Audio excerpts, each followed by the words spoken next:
hero बनल बारटी नहिया हो लेके घूमता रहे राजा नाच के नचनिया हो लेके घूमता रहे राजा नाच के नचनिया हो नया हीरो बनल बारटी नहिया हो लेके घूमता रहे राजा नाच के नचनिया हो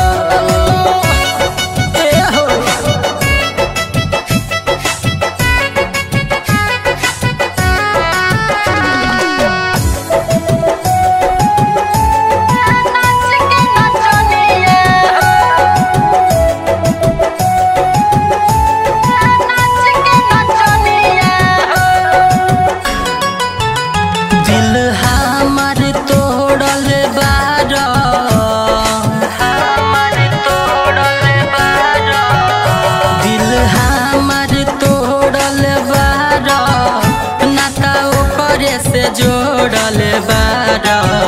तोहरे ईर्खा जाके दोसर भातर राखो खातन गिरिया तहरा उड़िया नरबता को घर के छोड़ी चाटे लो बहर चटनिया हो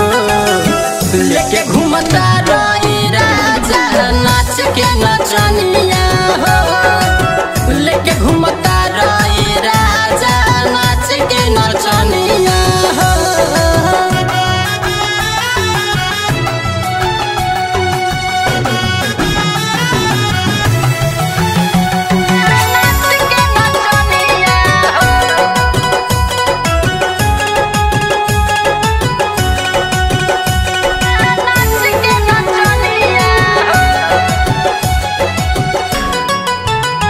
अजी थल चल कैल ना सही